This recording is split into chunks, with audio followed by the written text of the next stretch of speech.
শুরুতেই জানিয়ে দেব আমাদের হাতে থাকা আজকের সর্বশেষ বাংলা আপডেট সংবাদ। গাজীপুর থেকে ঢাকামুখী অফিসগামীদের জন্য চালু হচ্ছে 4 জোড়া ট্রেন। এরপরে জানিয়ে দেব ভিসা সেন্টার ভারতে, অনিশ্চয়তা ইউরোপগামী 5,000 শিক্ষার্থী। এরপর জানিয়ে দেব ভারতে মন্দির মসজিদের সীমাক্ষা নিষেধাজ্ঞা, করা যাবে না মামলাও। সর্বশেষ জানিয়ে দেব সীমানা জটিলতায় 62 আসনে। এতক্ষণ শুনছিলেন সংবাদ শিরোনাম, এরপর বিস্তারিত।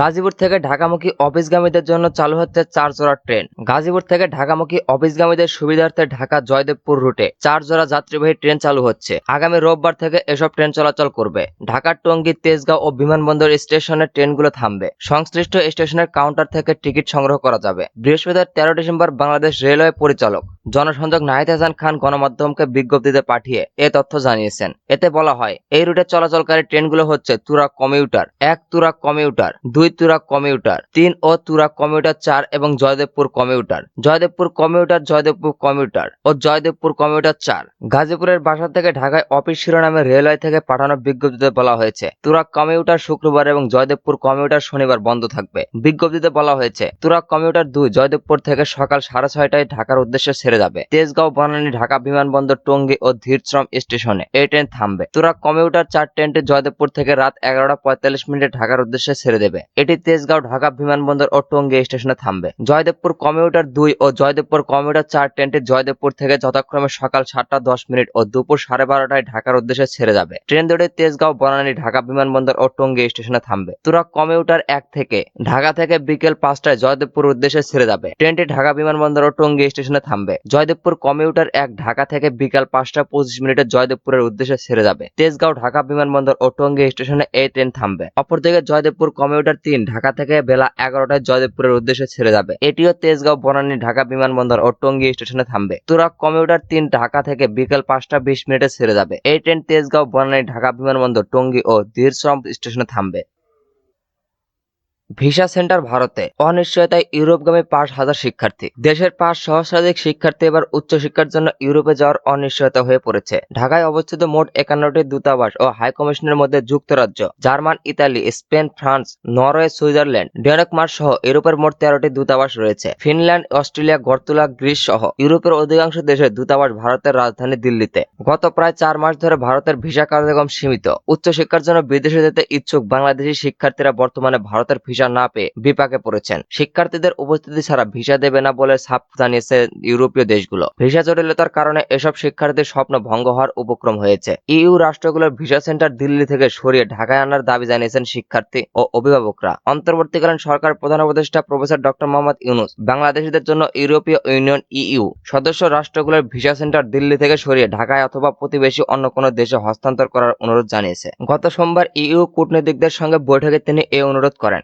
রাজধানীর তেজগাঁওয়ে প্রধান উপদেষ্টা কার্যালয়ে এই বৈঠক অনুষ্ঠিত হয়। ইইউর 19 সদস্যের প্রতিনিধি দলটির নেতৃত্বে ছিলেন বাংলাদেশের নিযুক্ত ইউরোপীয় ইউনিয়নের head of delegation Michael Miller. এমনিতেই বিদেশে উচ্চশিক্ষা গ্রহণে প্রতিবেশী দেশগুলোর তুলনায় পিছিয়ে রয়েছে বাংলাদেশ। ইউনেস্কো, ফ্যাক্ট ক্যাপ সহ বিভিন্ন সংস্থার জরিপের তথ্য অনুযায়ী 2023 সালে বাংলাদেশ থেকে মোট 52,799 বাংলাদেশি শিক্ষার্থী পড়াশোনার জন্য বিদেশে যান। 2022 সালে 49,151 জন এবং 2021 সালে 44,338 জন শিক্ষার্থী বিদেশে উচ্চশিক্ষার জন্য গেছেন। বাংলাদেশি শিক্ষার্থীদের দেশের বাইরে যাওয়ার প্রবণতার সংখ্যার দিক দিয়ে বাড়লেও জরিপের তথ্য মতে এখনো প্রতিবেশী ভারত, নেপাল, পাকিস্তান সহ অন্যান্য দেশের শিক্ষার্থীদের তুলনায় কম। ভারত থেকে 2023 সালে মোট 5,08,174 জন শিক্ষার্থী উচ্চশিক্ষার জন্য বিদেশে যান। একই বছর নেপাল থেকে 88,904 জন শিক্ষার্থী এবং পাকিস্তান থেকে 71,885 জন শিক্ষার্থী উচ্চশিক্ষার জন্য বিদেশে গেছেন। বাংলাদেশ থেকে গত বছর সবচেয়ে বেশি 8,554 জন শিক্ষার্থী যুক্তরাষ্ট্র যান। এছাড়া 6,586 জন যুক্তরাজ্যে, 5,835 জন কানাডার, 5,714 জন মালয়েশিয়া, 5,046 জন জার্মানিতে, 4,927 জন অস্ট্রেলিয়া, 2,082 জাপানে,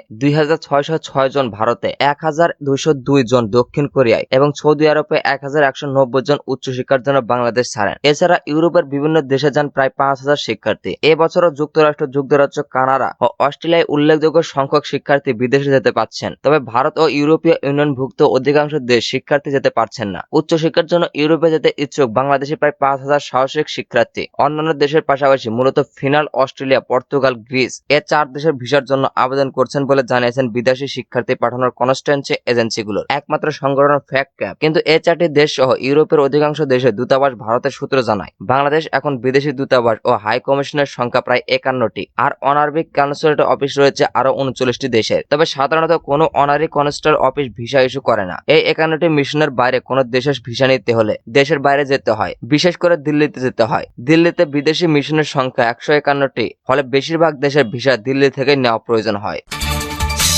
ভারতে মন্দির মসজিদের সীমাক্ষীয় নিষেধাজ্ঞা করা যাবে না মামলাও। এখন থেকে ভারতের মসজিদ ও মন্দির সহ সব উপশালায় আর জরিপ করা যাবে না। তাছাড়া ধর্মীয় উপশালায় সংক্রান্ত কোনো মামলাও করা যাবে না। বৃহস্পতিবার 12 ডিসেম্বর ভারতের উপশালায় আইনের কয়েকটি ধারায় বৈধতা চ্যালেঞ্জ জানিয়ে দায় হওয়া একাধিক আপিল শুনানিতে দেশটির সুপ্রিম কোর্ট এই নির্দেশনা দেন। বিবিসির প্রতিবেদনের অনুসারে যতদিন উপশালায় আইনের বৈধতা নিয়ে দায়ের করা আপিলের শুনানি চলবে ততদিন নতুন কোনো মামলা করা উচিত হবে না বলে জানিয়েছেন শীর্ষ আদালত। সেই সঙ্গে নিম্ন আদালতগুলোকে উপশালায় অবস্থান নিয়ে কোনো ধরনের রায় বা নির্দেশ দিতেও নিষেধ করা হয়েছে। বাবরি মসজিদ রাম মন্দির বিতর্ক চলার সময় 1991 সালে ভারতের উপশালায় আইনটি পাশ করা হয়েছিল। ওই আইন অনুযায়ী 1947 সালের 15 আগস্ট সম্প্রদায়গুলোর উপশালায় যে অবস্থায় ছিল সেই অবস্থা বদল করা যাবে না। বাবরি মসজিদকে অবশ্য ওই আইনের আওতায় বাইরে রাখা হয়েছিল। বৃহস্পতিবার শুনানি চলার সময় প্রধান বিচারপতি সঞ্জীব খান্নার বেঞ্চ বলেন, যেহেতু ওই বিষয়টি আদালতের চিরাধীন আছে তাই আমরা মনে করি যে কোনো নতুন মামলা দায়ের করা উচিত নয়। প্রধান বিচারপতি সঞ্জীব খান্নার বেঞ্চ আরো বলেন, নতুন করে মামলা করা হবে না। সুপ্রিম কোর্টে পরবর্তী শুনানি না হওয়া পর্যন্ত কোনো আদালতে বিচারাধীন মামলায় কোনো অন্তর্বর্তী বা চূড়ান্ত আদেশ দেওয়া যাবে না। জরিপের আদেশও দেওয়া যাবে না। চলতি মাসের প্রাথমিক ভারতের রাজস্থানের সুফি সাধন মাউদ্দিন চিরস্থায়ী দরগা জাজমি ঝরিপ বিজবা মন্দিরের অপবিত্র হয়েছিল বলে দাবি করে একটি মামলা করেছেন এক হিন্দু নেতা। গত মাসে ভারতের উত্তরপ্রদেশের সম্মেলন মসজিদকে ঘিরে সংঘর্ষের অন্তত 4 জন নিহত হন। এরপর সেখানে নিরাপত্তা ব্যবস্থা জোরদার করে পুলিশ। আদালতের নির্দেশে গত 24 নভেম্বর সম্মেলনের শাহী জামে মসজিদ সাবেক্ষার কাজ শুরু হয়। সম্ভাব্য উত্তেজনা এড়াতে পুলিশকে সঙ্গে নিয়ে কাজ শুরু করেন সেমাক্ষাররা। তারপরও পুলিশের সঙ্গে সংঘর্ষে জড়িয়ে পড়ে স্থানীয়রা। এতে 6 জন নিহত হন।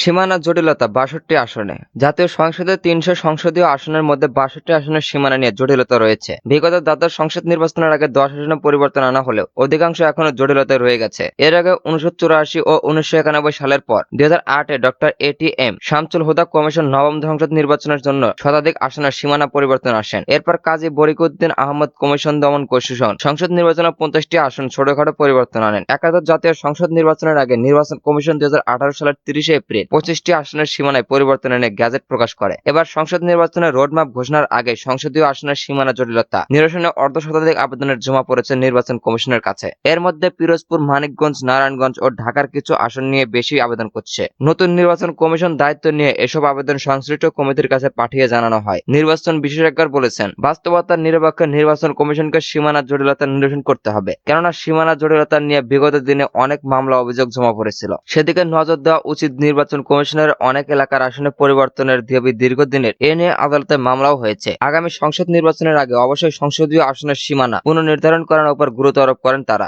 নির্বাচন বিশেষজ্ঞরা বলেন, এখনো অনেক আসনের সীমানা 90 কিলোমিটার রয়েছে। 3-4টি উপজেলা নিয়েও রয়েছে একটি আসন। অতীতে নির্বাচন কমিশন এসব আসনের সীমানা নির্ধারণের ক্ষেত্রে প্রশাসনিক অখণ্ডার বেশি গুরুত্ব দেওয়া 62টি আসন ভারসাম্যহীন পড়েছেন। কোন কোন আসনের জনসংখ্যার ভারপ্রাপ্ত 25% বেশি। এসব আসনে পরিবর্তন এসেছিল 2008 সালে। পরে আসনের সীমানায় তেমন পরিবর্তন আসেনি।